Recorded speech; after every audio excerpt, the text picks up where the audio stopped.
พิธีประกาศรับรองเอาบ้านหินบุญเหนือและบ้านหินบุญใต้เมืองหินบูนแขวงคำมวลเป็นบ้านป้องกันชาติเข้มแข็งซึ่งเป็นบ้านที่5และบ้านที่6ของเมือง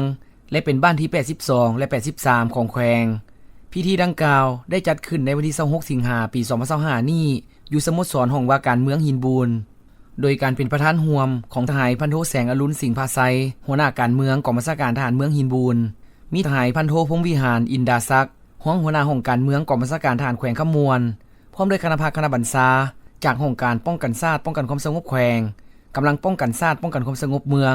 แขกถึกเซินพนักงานที่เกี่ยวข้องและพนักงานที่เฮ็ดเวียกงานก่อสร้างหากทานตลอดฮอดอำนาจการปกครองพ่อแม่ประชาชนทั้ง2บ้านเข้าร่วมทหารทองดีสุพรรณทองเลขาพักบ้านในบ้านหินบุญใต้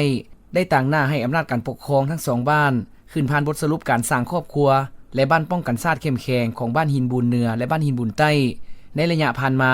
ได้รับการสมทบกับคณะพักคณะบัญชาจากภาคส่วนที่เกี่ยวข้องคันแขวงคันเมือง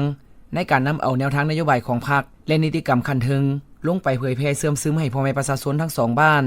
มีความตื่นตัวประกอบส่วนเข้าในเวียกงานป้องกันชาติป้องกันความสงบมีความเชื่อมั่นต่อการนำพาของพรรครัฐและเป็นเจ้าการต้านและสกัดกั้นปรากฏการณ์ย่อท่อภายในบ้านเฮ็ดให้การสร้างครอบครัวและบ้านป้องกันชาติเข้มแข็งในครั้งนี้สามารถจัดตั้งปฏิบัติได้ตาม6มาตรฐานเงื่อนไขในการสร้างครอบครัวและบ้านป้องกันชาติเข้มแข็งได้สำเร็จตามระดับคาดหมาย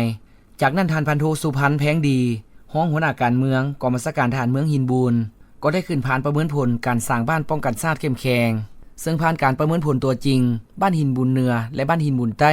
มีครอบครัวที่ครบมาตรฐานเงื่อนไขในการสร้างครอบครัวป้องกันชาติเข้มแข็งได้จำนวน433ครอบครัว